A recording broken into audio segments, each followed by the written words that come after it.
Vamos, bien, Chiquillos, me tienen... estamos iniciando una nueva sesión acá en este grupo que tenemos, que todavía no tiene nombre, pero ya lo tendrá. Bienvenido, señor Pedro Picapiedra, y bienvenido, señor Barón Samedi. Tenemos un caído, Gracias, John. Gracias. Buenas noches. tuvimos un caído por problemas, digamos, de derrame en el ojo, que ya pronto se va a recuperar. Nuestro querido The Counter, que se irá a incluir la próxima semana. Bueno, hoy día tenemos un tema que estábamos conversando fuera estábamos conversando a la entrada, digamos, el término, digamos, el valor de la educación en Chile, ¿no? Los cambios que han tenido desde el llamado crédito fiscal actualmente, digamos, pasando por los créditos Corfo, y cayendo nuevamente ahora en lo que es la famosa gratuidad. ¿Es un peligro o no es un peligro la gratuidad, señor Barón?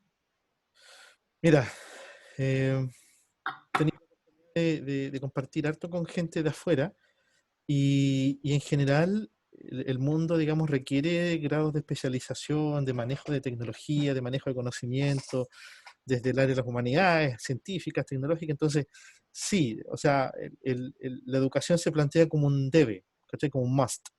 Pero el problema es que cada país define claramente lo que quiere y Chile ofreces determinadas carreras, determinadas áreas. Entonces lo que genera Chile es una sobreproducción de cierto tipo de profesional y dejando, por ejemplo, durante mucho tiempo se habló de la brecha de los técnicos, etcétera, y eso genera una brutal cantidad de profesionales cesantes o subpagados, tema de los sueldos, etcétera, etcétera, etcétera. Entonces, la gran lógica en Chile fue sobrepoblar de profesionales mediante la educación. ¿Cachai? Que todos tengan acceso a la universidad, lo cual está bien. El problema es que tenéis que armar una estructura social completa para que se pueda absorber constantemente ese aumento en los profesionales. Y eso es lo que Chile no hizo. Generó el acceso, o sea, subvencionó la demanda, por decir así, y quedamos con una oferta que dirige y controla todo el proceso. Entonces, si tú me preguntas a mí, yo diría en otros países funciona bien, aquí no funciona tan bien, y lo vamos a seguir viendo en términos de endeudamiento bancario. O sea, del fondo fiscal, lo que hablábamos antes, crédito fiscal, crédito solidario y ahora un crédito de los bancos. Y esa cuestión va a generar mayor cantidad de deuda y va a retrasar todavía el crecimiento que necesitamos. Como que en fondo estás tú bancarizando a los cabros, digamos, en el mismo proceso formativo. Y eso antes no ocurría. No O ocurría. sea, lo está endeudando. Antes que bancarizando, lo está endeudando. Porque finalmente son profesionales que ya salen con deuda.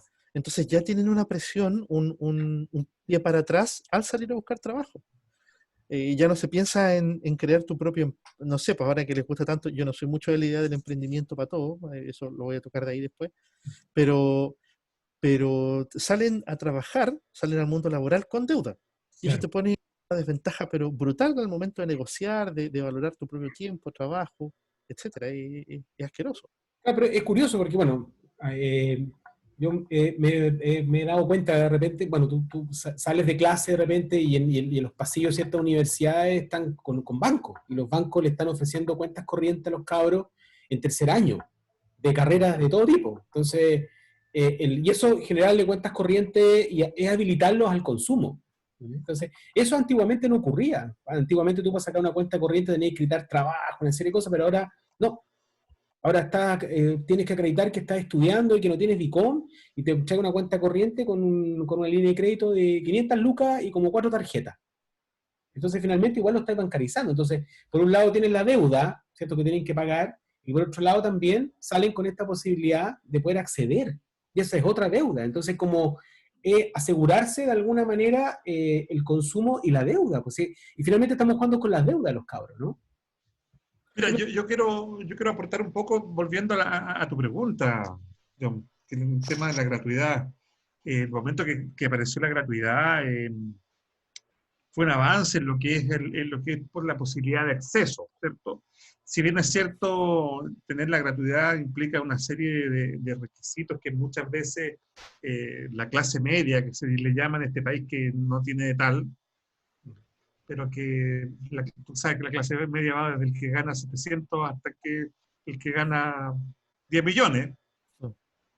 Entonces, no todos, claro, el acceso tiene que estar bajo esa línea para poder acceder a la gratuidad. ¿Ya? Quienes hacemos clases de repente en instituciones que accede a ese tipo, a ese no tipo, sino que a esos alumnos, nos damos cuenta que no todos tienen acceso, la verdad, a las cosas. Pero fue un paso, un paso. Pero lo que ustedes están hablando también tiene que ver con lo que dice relación, como lo dijo en algún momento una autoridad de este país, es un bien de consumo. Educación, claro. La educación es un bien de consumo. Y como tal, tú estás comprando un producto. Y así como compras el auto y te endeudas para tener el auto, compras la casa y te endeudas para tener la casa, la educación ha caído en lo mismo. Y lo que decía Barón en el tema claro, todos, como hay mayor acceso, mayor oferta académica, todos tienen acceso de diferente manera a carreras universitarias. Y en ese sentido, desde hace muchos años atrás, fue en desmedro de la carrera de técnico. Claro. Y claro, entonces tú te encuentras con muchos profesionales subpagados o que están pagándoles el sueldo a un técnico. Si estudiaste ingeniería comercial y al final te terminan pagando como un técnico en una administración de empresas, por decir algo, ¿te das cuenta? ¿Por qué? Porque de repente está tan poblado, sobrepoblado en algunas profesiones que termina pasando eso. Y creo que aquí hay un error y la carrera técnica debiera tener una relevancia mayor. Eso es lo que Pero, vendría pero a fue aportar al inicio. pero fue un poco una planificación bien perversa también, o sea, apoyando, digamos, al sistema neoliberal de alguna manera, ¿no? O sea, convertir la El educación modelo es así, po, el modelo es así. en modelo, pues, en modelo. Y ahí partimos con que la entrada a la democracia, con toda la excepción, digamos, que uno ha tenido con esto, era romper ese modelo que finalmente fue haciéndose, modificándose, pero perdurando, digamos, en los tiempos. Y finalmente se ha ido no mejorando, digamos, se ha ido modificando, digamos, a cierto beneficio. Y finalmente O sea, no, si volvemos y con todos los clichés que hemos escuchado este último tiempo hablando, no eran 30 pesos, eran 30 años, ese gran cliché, nos damos cuenta que en el fondo el modelo siempre ha imperado, lo que pasa es que ha ido cambiando la mano, no la mano conductora o el color político, como lo quieras llamar, pero siempre ha estado el modelo imperando, ¿te das cuenta? Y cuando la presidenta Bachelet trató de hablar un poco más de modificación y con un poco más de políticas más sociales, no las logró hacer porque tampoco el modelo, o sea, los actores políticos no lo dejaron, ni siquiera los actores políticos del mismo lado del color político de ella, ¿te das cuenta? Entonces, claro. es difícil, no eran 30 pesos, nada, eran 30 años. ¿Usted cree que el modelo, varón, el modelo de alguna manera nos empezó a vender a nosotros cierto acomodo, a cierta libertad, el acceso, prácticamente? De hecho, este tema voy a otro cliché, pero acuérdate que los clichés solo surgen cuando la gente les empieza a encontrar sentido y les empieza a repetir. El cliché no nace así porque sí. O sea, algún tipo de sentido se le ve. El tema de la Constitución. Para bien y para mal, siempre dicen, no, si la Constitución no es la varita mágica, pero no es una varita mágica, pero es el árbol del cual tú sacas la varita mágica. Básicamente es el marco que te da todo esto. O sea, lo que tenemos ahora está, ignoro en cuánta cantidad o porcentaje, pero fuertemente determinado y marcado por la constitución que tenemos. O sea, eso determina para dónde se dirigen las medidas económicas y qué está permitido y qué no. Finalmente es una constitución más política que social o política. Alguien me podría discutir todo el derecho, pero es una constitución que rige y norma un modelo económico, que después se echó a andar y se reforzó mediante, yo aquí no me complico, para mí es dictadura, no hay vuelta que darle, por lo menos para mí, por eso lo digo. Y eso significa básicamente que en tanto esté este modelo, pero este modelo no es ciego, o sea, no salió como una callampa, no salió de nada, surgió en un momento determinado, mediante decisiones de gente determinada. Mientras esa estructura esté así, no vamos a poder podemos mirar afuera, pero no vamos a poder ejecutar fuera del modelo. Ese es el gran tema. Entonces decimos, no, es que nos gustaría una economía más comunitaria, más solidaria, que se preocupara de los distintos estratos de la sociedad, que fuera menos desigual, que es el gran tema. El índice de Gini chileno es pero brutal. Ese tipo de desigualdades, ¿cómo las podemos solucionar? Claro, constitución. no es la solución, pero es un necesario árbol para construir esa varita mágica.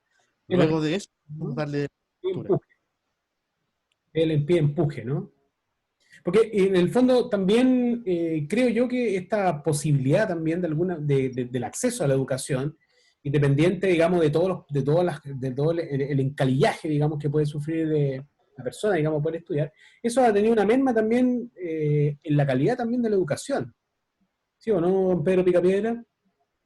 Absolutamente, pues, absolutamente. La calidad de la educación en esta sobreoferta de universidades, de instituciones de educación superior, claro, hay una merma considerable en lo que es la calidad de la educación. Pero ojo con eso, yo ahí también tengo mis matices, porque muchas veces, yo que llevo harto rato trabajando en una institución de educación superior privada, me he dado cuenta que muchos de los docentes que van para allá, van para acá, porque en estos tiempos también tenemos estos docentes que están por aquí, por allá, y que no les queda otra que estar en varias instituciones, son los mismos que están en las universidades estatales o públicas, como quiera llamarlas, o del Consejo de Rectores.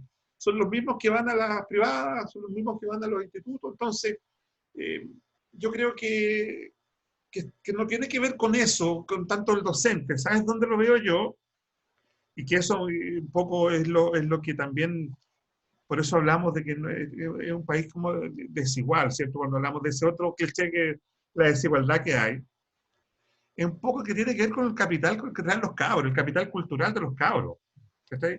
Entonces ahí yo voy y apelo a otra, que es la instancia anterior, que es la escuela. Entonces, si el cabro viene con problemas desde la base, va básica, media, pucha, claro, por más que le pongas a un tremendo docente haciéndole clase, el cabro lo más probable es que no entienda ni la mitad de lo que está leyendo, ni la mitad de lo que le está diciendo este docente. Entonces yo creo que la problemática viene de antes. O sea, no le endosemos todo tampoco a la institución de educación superior. El docente. Sí, yo Mira, creo eso también. Yo creo en el fondo, varón, no sé qué opina usted también, yo creo que tiene que ver con una cuestión de contexto también. O sea, hablemos del tipo de familia donde viven los alumnos, ¿cierto? Y de cómo de alguna manera toman, ¿cierto? La educación que se les facilita, ¿cierto? Hablemos de un contexto, digamos, distinto. O sea, un cabro que va a estudiar, por ejemplo, ingeniería comercial de un quintil más alto, más bajo, va a recepcionarlo de manera totalmente diferente. Y eso también pasa desde la familia donde viene y los niveles de contactos que tiene. O sea, es una cuestión que está descuidada, yo creo, que también hay que ver con el entorno, ¿no? o sea, más que el entorno, el contexto en el cual los cabros emergen. O sea, no solo el entorno directo, sino que familias, barrio, población, comuna, todo eso va configurando. De hecho, tú tienes que en Santiago, por ejemplo, tú en tu currículum tienes que poner que eres de otra comuna, no puede ser una comuna más periférica, compleja, no sé, no quiero dar nombre, para que de alguna manera seas valorado en tu posible trabajo, como Claro. parte de tu currículum. Entonces, claramente eso tiene un efecto y ese efecto se ve en la educación. Este modelo está hecho para replicar las condiciones de tu entorno, no las logra superar. O sea, si tienes un colegio en una población X de delincuencia, o que hay delincuencia, o que hay una situación socioeconómica compleja, abuso, abandono, etcétera, claramente esa escuela va a replicar el modelo. Las escuelas no son ajenas a su entorno. A lo mejor el modelo neoliberal lo acentúa, pero ninguna escuela es ajena a donde sale. Entonces, las escuelas, como se dice vulgarmente, otro cliché, hacen lo que pueden, con lo que tienen a mano. Eh, una sala de 40 chicos, 40 estudiantes, entre niñas, niños, imagínate un octavo básico, un primero medio, claramente es un ambiente de mucha presión emocional, cultural. Entonces, no pido yo más que salgan de cuarto medio, como dicen por ahí. Claro. La última reforma, la ley CEP, perdón, la jornada escolar completa, en uno de los artículos sobre la misma investigación, daba cuenta de, creo que lo escribió José Joaquín Brunner en ese tiempo, estaba haciendo como la justificación la justificación técnica. Decía que los 4 puntos para justificar la jornada escolar completa eran disminuir los niveles de embarazo, mejorar la educación, de la alimentación, alejamiento, alejar a los chicos de las drogas y del consumo de drogas y resguardar a los niños en tanto los padres tengan que ir a trabajar. Esas 4, y ninguna de carácter educativo. Son Eso 4. tiene que ver con el contexto, ¿no? Exacto. Entonces, que lo digan como es. La escuela no tiene la intención de formar gente, sino de cuidar chicos, cuidar niñas, cuidar niños, desde primero básico a cuarto medio, para que los papás puedan ir a trabajar tranquilos. Ese es el punto. Si tienes base, entonces ni siquiera te complicas en pedir que los chicos salgan teniendo comprensión lectora, teniendo habilidades de lenguaje, de matemáticas básicas, porque la educación que se les dio antes no era para eso. Llegan a la universidad a ¿qué? A aplicar cosas que nunca vieron, nunca pudieron ver, que están ocupados, claro, comiendo o saliendo de algún tipo de situación socioeconómica. O No trabajando para llevar a aportar algo a la casa. o trabajando también, o cuidando a sus mismos hermanos. O sea, no Claro. estoy no estoy victimizando a un grupo social, estoy explicitando las bases sobre las que esta reforma, la última, se apoyaba. Ya no se trata de hablar, de justificar la situación de desmedro cultural que llegan muchos chicos a estudiar en el ámbito técnico o universitario, sino que se trata de explicar por qué esas instituciones han tenido que bajar el nivel. Yo te digo, creo que no existe INACAP, DUOC y tal vez algunas más, que no tengan en su primer año, sus primeros años, asignaturas de nivelación, lenguaje y matemática. Claro, son remediales. Claro, son remediales. Incluso, bueno, la sacada también de estos ramos transversales, de alguna manera, que tiene que ver como con educación cívica que nosotros tuvimos. O sea, no hay educación cívica. Y tratar de sacar historia y tratar de sacar ramos que son absolutamente humanistas y que tienen que ver como con contexto, de saber entenderlo, ¿cierto? Y el reforzamiento de ramos que tienen que ver con cuestiones netamente mercado, o sea, matemáticas, física, ¿cierto? Entonces la solución para cualquier cabro que quiere estudiar, digamos, para poder ganar plata, porque de alguna manera el objetivo que colocan ahora es que el cabro se eduque para poder ganar lucas, ¿me entendés? Y no para ser una buena persona. Y ese es un gran detalle, ¿sí o no? Creo yo. Sí, sí. Es que volvemos a caer nuevamente con el cliché del modelo. El modelo no arrastra, perdón, O sea, no arrastra hacia allá. uno ve la cantidad de alumnos que estudian, por ejemplo, ingenierías comerciales, industriales, son enormes comparados a alumnos que estudian carreras. O sea, a mí me pareció extremadamente preocupante, digamos, que hayan dado la gratuidad para alumnos que querían estudiar pedagogía en un momento, ¿cierto? Con puntaje súper bajo, porque tú al parecer profesor, que es la formación, el profesor de alguna manera la profesión que le enseña a todas las profesiones. O sea, yo ahí dije, algo está pasando acá. O sea, no puede ser. O sea, no, eso no tiene que ver con la calidad, digamos, ni la vocación, ni nada, pero ponerlo así en el tapete como un tema que en el fondo decían, estudio educación porque te vas a morir de hambre. Esa era la lectura que uno le podía arrojar a esto. Entonces, ahí yo dije, pero ¿cómo? O sea, ya la cuestión viene mala de base. ¿Sí? Comparado, digamos, a la formación que uno tuvo, digamos, hace 20, 30 años atrás, que era totalmente distinto. O sea, para uno los profesores eran los profesores, los formadores, pero el día de hoy tú eres profesor, para ser profesor, es para morirte de hambre, en el fondo. Y eso te lo puso el mismo sistema, ¿o no? Bueno, haciendo una afirmación de contexto, la educación hoy en día va a ser uno de los pocos refugios laborales dado que va a costar votar, porque todos los otros ámbitos de la sociedad quedaron bastante golpeados con esta cosa del encierro. Y que nos diga a nosotros. Sí. Sí, sí. Entonces, la educación va a ser uno de los últimos refugios. Educación, a lo mejor algo del ámbito de tecnología, producción de materias primas, el tema de Y ganadería. la salud también, ¿no? Eso ahí también. Y la salud. Y para contar, retail, no sé, no se me viene, incluso la minería va a salir un poquito golpeada también. Todos esos ámbitos, todos los otros ámbitos del trabajo van a disminuir muchísimo, muchísimo. Emprendimiento, va a haber una explosión de gente emprendiendo. Sí. Es el cuento, lo iba a comentar delante. Estaba leyendo a este Byung-Chul Han de, La social de cansancio, ¿no? sí, la sociedad del cansancio, precisamente. Doloroso, doloroso. Es brutal no se la compro toda, debo ser honesto, porque este tipo tiene la idea de que poco más, poco menos nos vayamos a ir todos al campo. Y viene Estados Unidos también, reeditando un poco, y reeditando un Muy- poco. Claro. pero él está en Europa, él está en Europa. ¿No? Y leíste sobre el emprendedor. Exacto, exacto. La analogía que hace el emprendedor es Terrible, terrible. Y eso es terrible, terrible. cómo el emprendedor se convierte en tú convertirte en empresa. Tú eres lo que vendes. Tú te vendes a ti mismo, tú ya no vendes. Y de hecho, el ejemplo que no lo dice él, pero sí me emergió, tengo un pasado emprendedor también, era el pitch.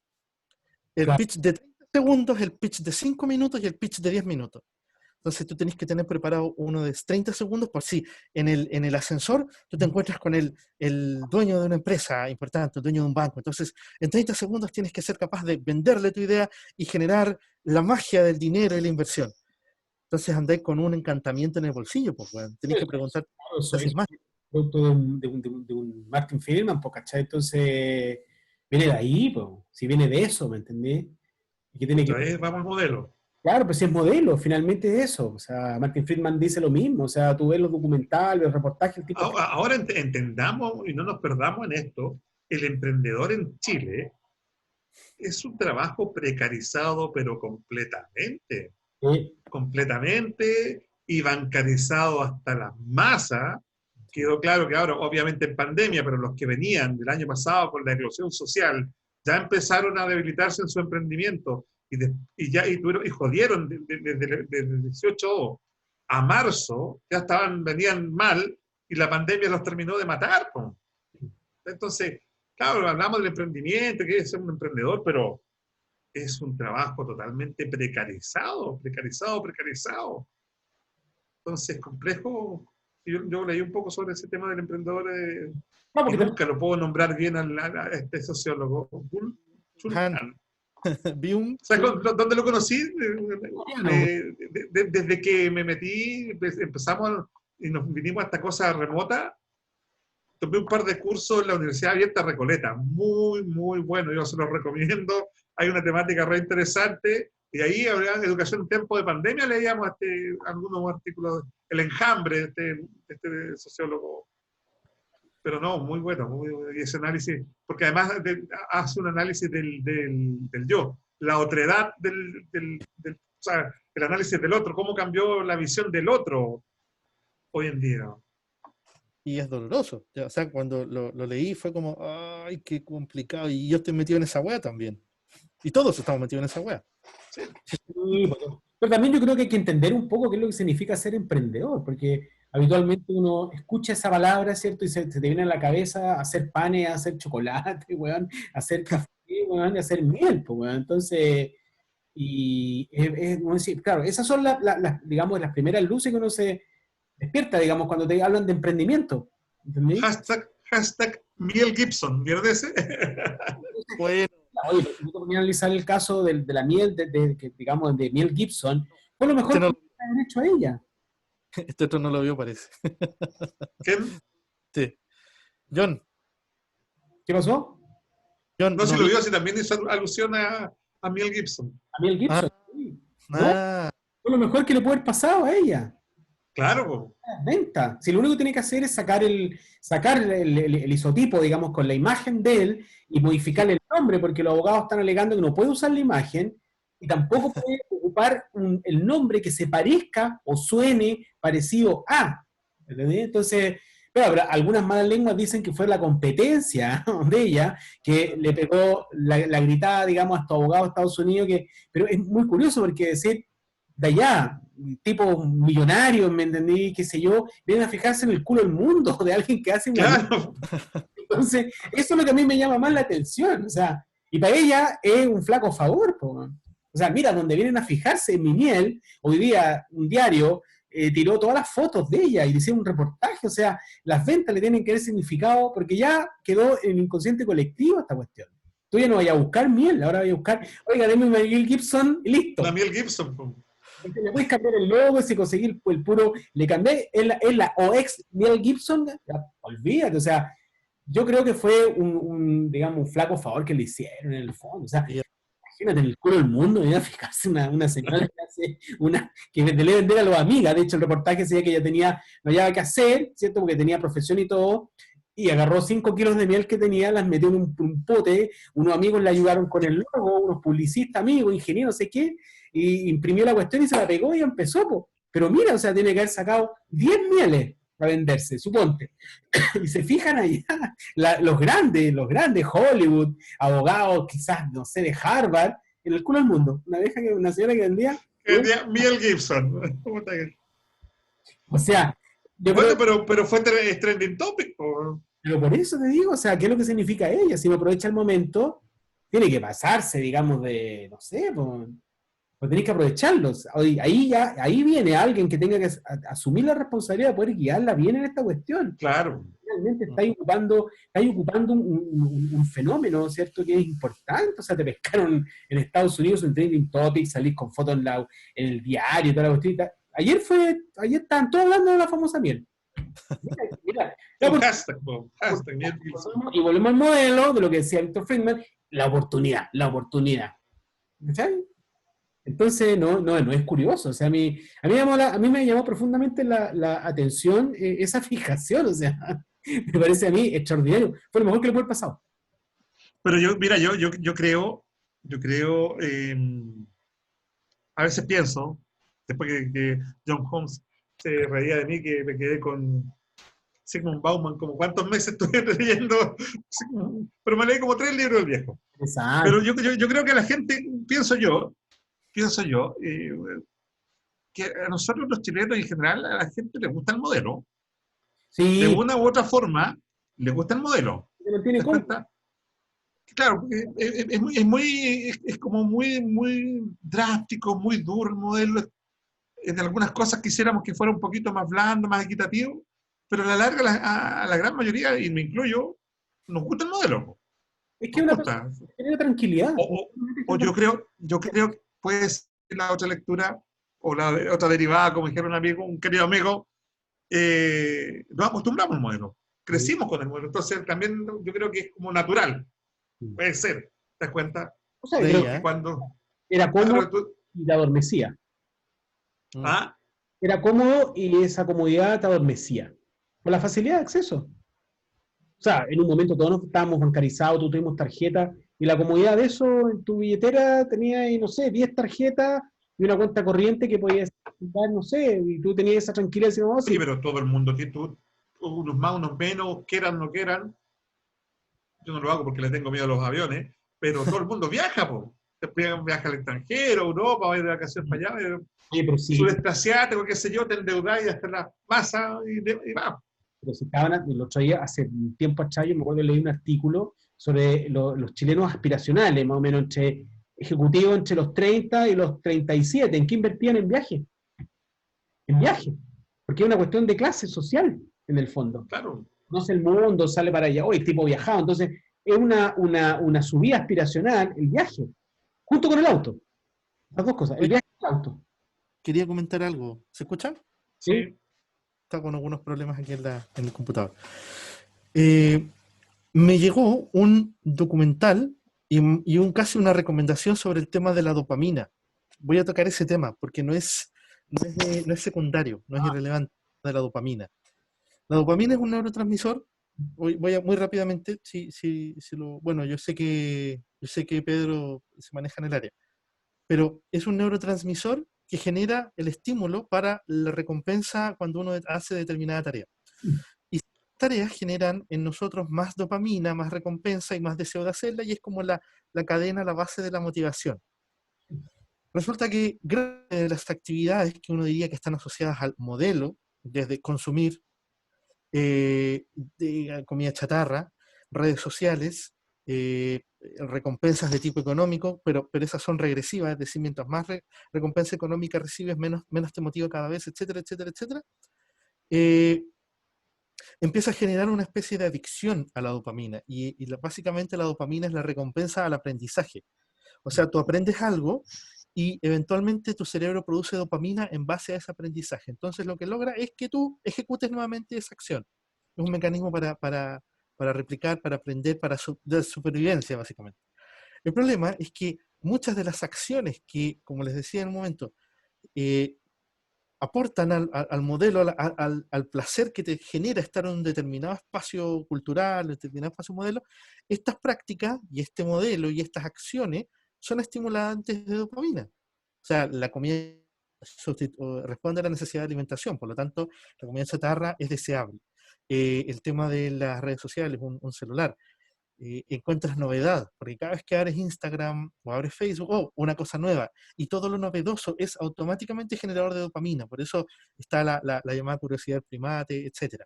Y una serie de otras acciones que van en esa línea también del estímulo de dopamina. Entonces, voy a pegar el salto desde lo neurológico a lo social. Cambiar el modelo es costoso desde el punto de vista de la dopamina. Estamos acostumbrados individualmente a obtener de ciertas conductas del modelo, de ciertos ofrecimientos.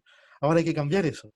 Ahora tenemos que dejar de desear las recompensas que nos da el modelo. Y esa cuestión La serotonina, que es la hormona de la felicidad, ¿no?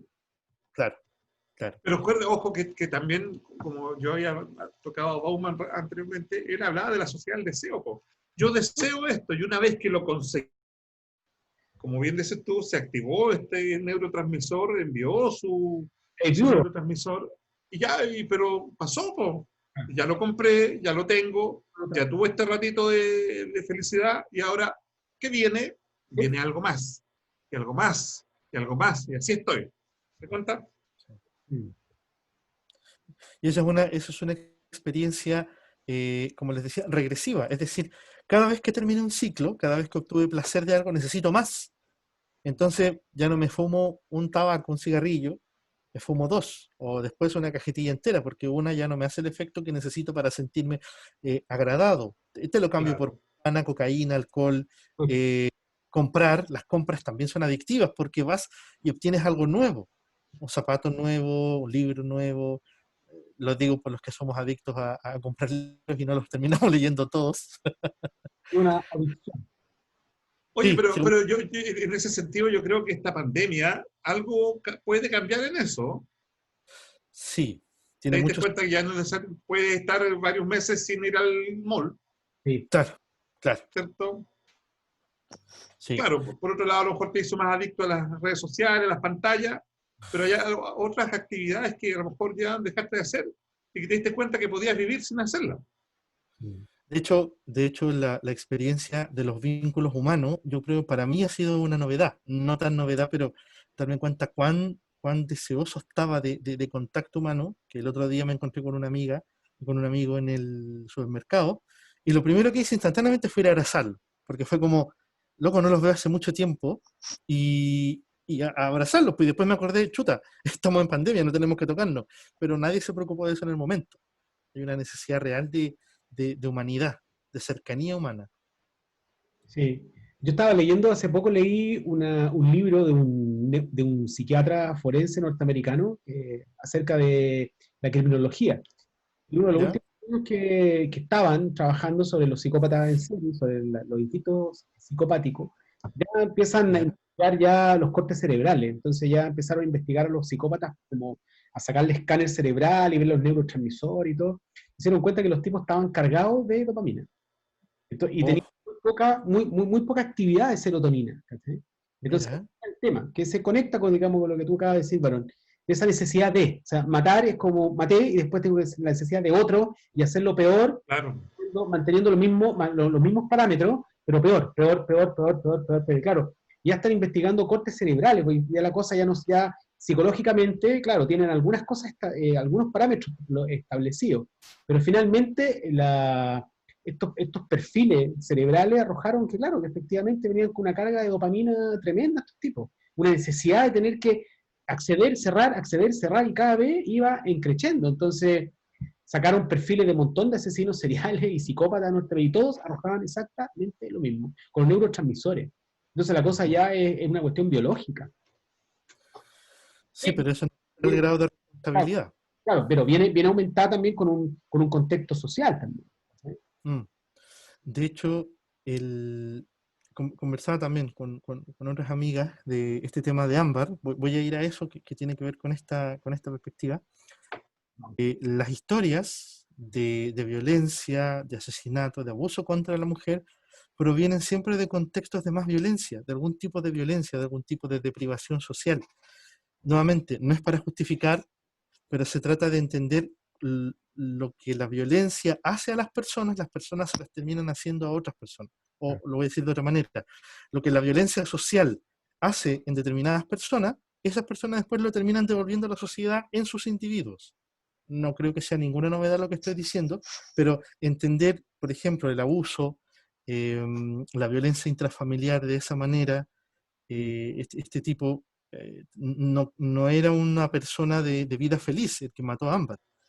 Me refiero a que hay toda una historia de pobreza, de miseria, de agresión detrás, que se va volcando hacia las otras personas. Para esto del 18 de octubre, me llegó una vez un mensajito de un proverbio masái, no tengo idea si será de ese lugar, de esa cultura, pero decía, el niño que no es abrazado por su aldea terminará quemándola para Cuando la su... aldea. Claro. Claro, yo la misma. Entonces, te deja pensando, claro, muchas veces los hijos de esta generación son los que hacen cosas que nos enfrentamos así. Oye, qué increíble. ¿Sabes, Niños Varón? cuando... Sí, yo creo que en ese sentido de lo que tú dices, perdona, yo creo que aquí hay un valor que no es medible y tiene que ver con el sistema nuevamente, que es el sistema afectivo, porque no es medible ni cuantificable. Porque tú cuando propones, ¿cuál es la solución de esto, por ejemplo? Ponle cariño, pero no es medible, pues, no es estadístico. ¿Me entiendes? Entonces, claro, está todo estadístico, estamos todos en planilla Excel, se comportó así, fue para allá, pero nadie habla sobre el tema del cariño, que es adentrarse en un parámetro a lo mejor de largo trabajo. Te lo propongo en el caso del Tila. El caso del Tila era un cabro súper violentado, ¿cierto? Qué sé yo. El momento cuando el cabro estuvo tranquilo fue cuando una periodista lo agarró y se lo llevó para la casa y lo mantuvo en su casa y le dio cariño. Y el cabro se tranquilizó. Y con un miedo terrible de salir, digamos, a la sociedad por todas las recriminaciones que iba a tener. Sale a la sociedad, lo vuelven a maltratar y el cabro vuelve a hacer lo mismo. Entonces, ¿por qué? Porque no es medible. No es medible, o sea, no es cuantificable, no es medible el cariño y el amor. O sea, que hablamos de una cuestión absolutamente que no es sustancia, no se puede constatar, no es tangible. ¿Entendés? Santo Tomás estaría en desacuerdo contigo. Te diría que tiene sustancia. Sí, claro, pero etérea, ¿cachai? Pero el tema del afecto, a lo mejor puede ser demostrable, qué sé yo, que puede ser, a lo mejor, claro, puede ser medible, pero no, Sí. pero no es cuantificable ni medible para el Estado en general, ¿cachai? Mecánica, en eso estoy pensando, la película. ¿En cuál? No, porque además volvemos a caer en lo mismo que estábamos hablando cuando hablamos de la educación, que en el fondo es el contexto de donde viene el cabro. El capital, yo hablé de capital cultural, pero también se llama capital humano, el capital que tengo, ¿te das cuenta?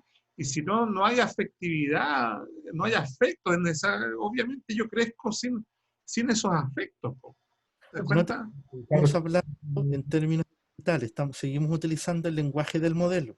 O sea, Claro, el acervo, mi trasfondo, mi historia, mis experiencias las tengo que convertir en medible a través del concepto capital. Entonces yo lo puedo medir, puedo decir cuánto sé, lo puedo transformar en mi currículum, qué sé yo, y eso se mide y se vende, porque es mi capital, es lo que pongo. De hecho, es mi capital porque lo pongo en mi trabajo. Y claro. de eso obtengo ganancia. Entonces, mis estudios, mi capital cultural, mi familia, mi capital cultural, después lo ofrezco en una pega, mira, tiene buen capital cultural, entonces lo contratamos, le pagamos un sueldo, y eso es lo Mis que... amigos, mis redes son mi capital. Y, o sea, ahora los currículum, cuando colocáis tu currículum, te revisan todas tus redes sociales. Uf, Obvio. Te las no, revisan. Te yo no... contactan, no, Sí, por aquí, allá, qué sé yo, y de alguna manera es un ente medible ahora. Todos los mm, contactos que tienen en redes sociales. Y es una evaluación que te hacen de alguna manera, que puede ser incluso una evaluación mucho más certera de una simple entrevista. sí, exacto. O sea, no quiero decir sí, quiero decir, eso es una cara que tú muestras. Entonces puede ser que la cara de tus redes sociales sea la cara uno y la cara que tú tienes en tu pega, en tu trabajo, es la cara 2 y así. O sea, Claro, sería irresponsable de cualquier empresa medirte en base a tus redes sociales. claro. Puede No, ser, pero te pueden medir, hoy día te pueden medir no solamente en tus redes sociales, porque claro, tú puedes, no se estila y ya no se hace y no es bien visto que tú tengas una cara A y una cara B en redes sociales. Hoy día lo que te piden es que tú seas tal cual en las redes sociales. Pero hay una cosa que tú vas dejando que es la huella virtual. Y si Claro. hay alguien que va, no te van a estudiar a ti como a mí como Pedro Picapiedra o John Polmo, o a ti, Barón Samedí, Pero si estudian un conglomerado importante y te pueden sacar un perfil, po. Solamente te pueden sacar un perfil con tus tendencias, con tus búsquedas, con tus gustos, con tus miedos, a partir de tus huellas, huellas digitales, aunque suene así, pero una huella virtual. Y eso después lo usan y te pueden hacer una campaña electoral con eso. Sí. Es complejo, bueno, el tema da como para hablar muchísimo. Y hemos estado hablando del modelo todo el rato. Y nunca pensamos hablar todo el rato del modelo. Sí, pero es que es una presencia permanente, es como, voy a decir así melodramáticamente, para el porteño es como el mar, para el de Antofagasta es como el desierto, para la persona de Aysén, de Punta Arenas, es como los bosques, están ahí siempre, no te los cuestionáis, están dados, entonces es una creencia, está, ni siquiera te lo cuestionáis y funcionáis en base a eso.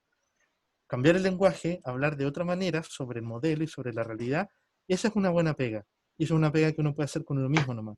A lo mejor los profes en sus colegios, en sus institutos, en sus universidades pueden hacer algo, pero el común de los mortales no es un lenguaje que puedas usar con otros más que para ti mismo. Luego ya les tocará aprender, etcétera, pero es un lenguaje es muy rupturista, hablar fuera del modelo. De hecho, una vez un profe en los últimos años de universidad nos regaló un documento de un caballero que se llamaba, creo, Darío Rojas, un tipo que estaba en el área de educación en los años 50.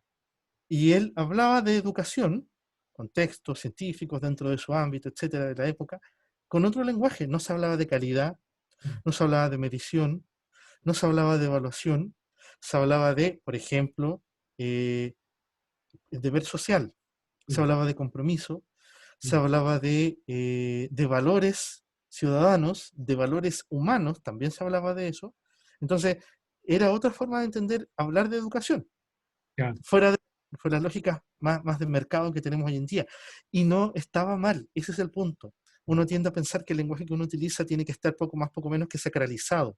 El problema es que cuando te viene alguien con otro lenguaje, porque es otro conjunto de ideas, acuérdate que las ideas y las palabras están profundamente vinculadas, ese nuevo cargamento de ideas, con cargamento de palabras nuevas, uno queda no solo sorprendido, sino que asustado, porque es cambiar la cuestión que uno tiene en la cabeza.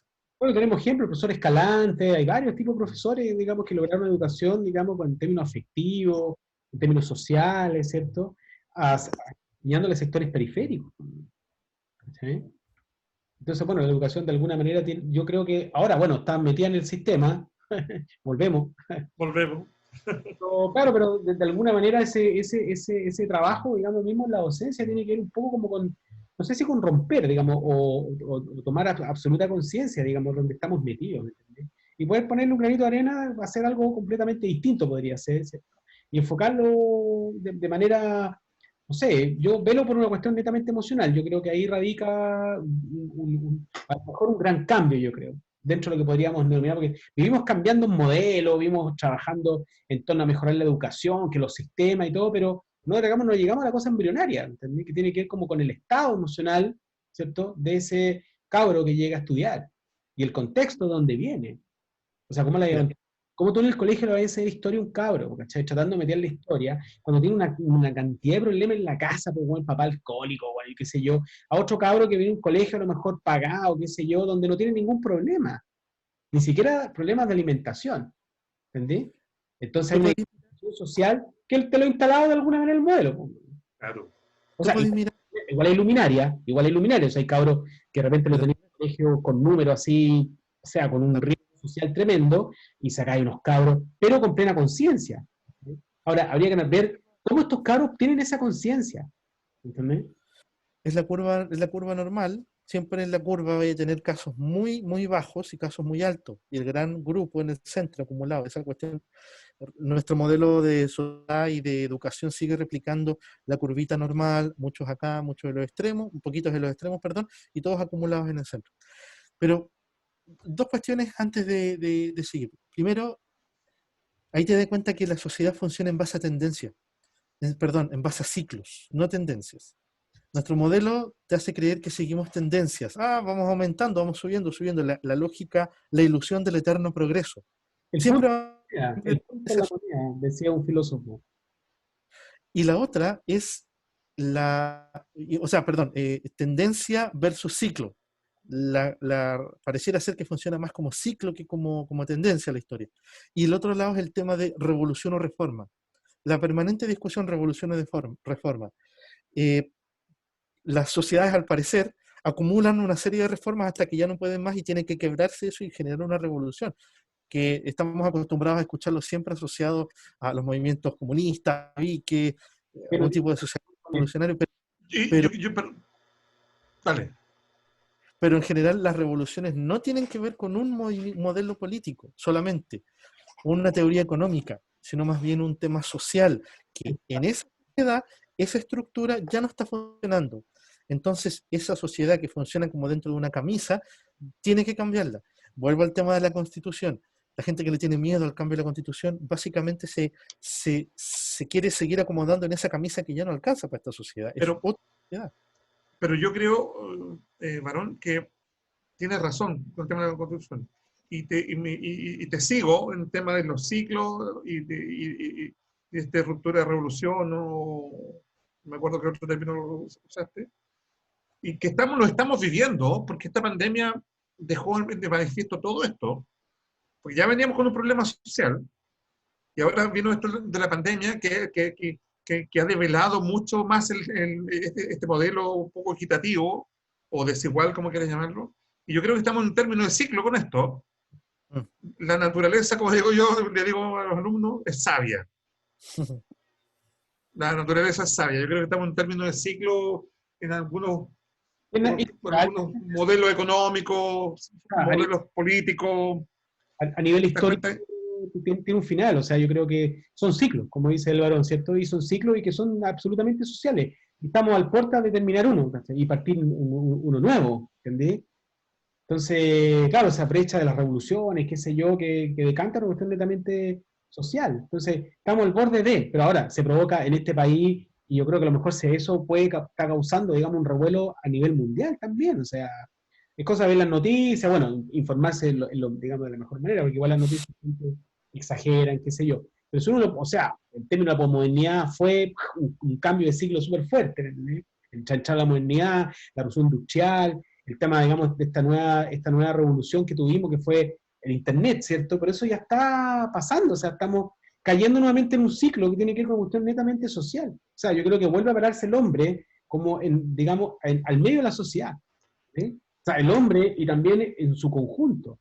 Es una cuestión Sí, sí, absolutamente. Y yo tengo un miedo con eso.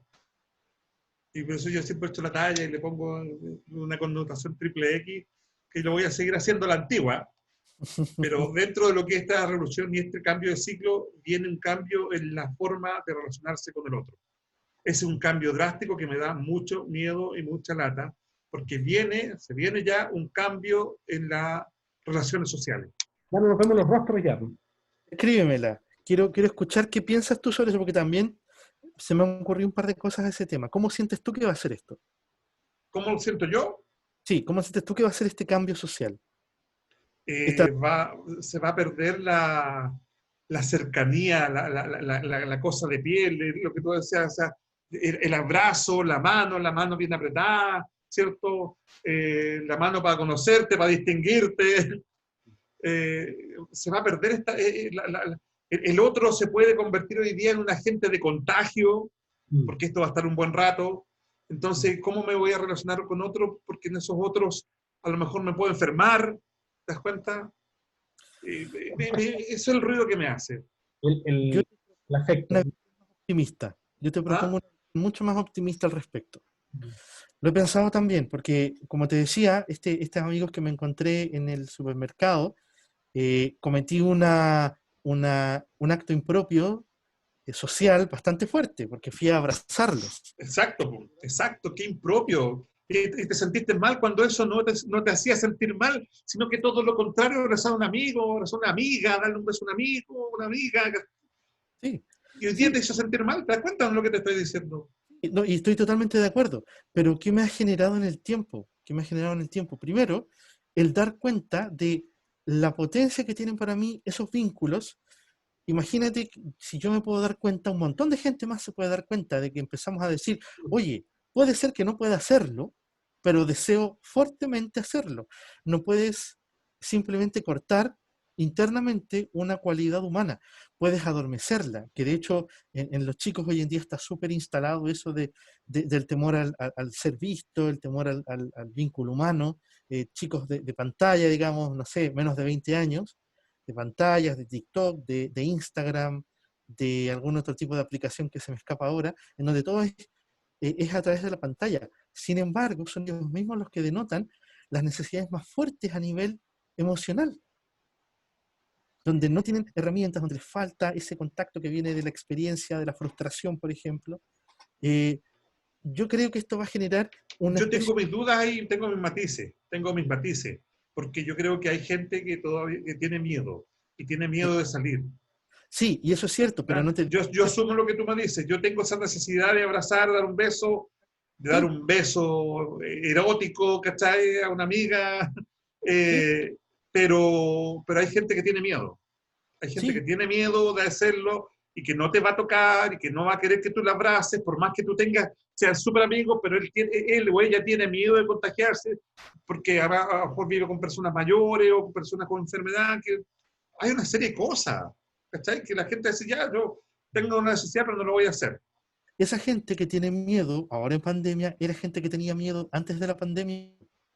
Ese es el punto. Esa gente no es que ahora tiene miedo. Lo que pasa es que cambió la razón por la cual tenía miedo. Ahora Puede tiene ser. específico al contagio hecho. Pero eso es el miedo eso es una semillita que tú plantas. Y puede ser que alguien haya tenido una experiencia nueva, pero no creo que sea la mayoría. Opinión súper personal. No tengo ningún estudio para comprobarlo. Pero mi percepción, escasa o no tan escasa, es que la gente sí va a volver a vincularse. Y la gente que tiene Yo miedo, ojalá que yo quiero creer en tu optimismo. sí, y la gente que tiene miedo al contacto va a tener que lidiar con su propio reconocimiento del miedo. Piensa tú la cantidad de psicólogos, de terapias que están haciéndose online. Explotó muchísimo la cantidad de gente que está en terapia, gente que nunca antes habría considerado la posibilidad de hacer terapia. Eso es para otro, eso es para débiles, no sé. Ignoro yo qué se les ocurriría en su cabeza para justificar. Y eso significa que hay un reconocimiento de un malestar emocional. Claramente en la terapia va a tener que emerger en algún momento, oye, ¿por qué me siento así de mal? ¿Será por el encierro? ¿Será porque me siento frágil? ¿Por qué me siento frágil? Y ahí puedes comenzar a desmenuzar un montón de cosas en terapia. Pero al punto es que la necesidad humana simplemente no desaparece porque no pueda cumplirla. A eso quiero ir. El hecho de que no pueda satisfacer esa necesidad no la hace desaparecer. La adormece, genera mecanismos de defensa, etcétera, pero La no. sublimas, la cambias y la haces otra cosa. La modifica. O sea, la proximidad. Oye, ¿vamos cerrando ya? Vamos entonces. Bueno, estamos en el segundo capítulo acá de nuestro encuentro. Estamos buscándole un nombre, pronto se lo pondremos. Así que le doy muchas gracias a Pedro Picapiedra y al Barón por haber asistido a esta segunda oportunidad de estos encuentros, digamos, de diálogos, en las cuales hablamos de varios temas, ¿cierto? Sobre la educación, hablamos sobre el contacto, hablamos sobre el psicópata, hablamos de una serie de cosas. Así que estamos en una tercera jornada ya, el próximo día viernes. Esperemos tener a los dos integrantes más para compartir esta conversación. Muy buenas noches, don Pedro Picapiedra. Muy buenas noches, Buenas don... noches, John. Buenas noches, varón. Entonces, un abrazo. A la distancia. Abrazo. Una Saludos. distancia.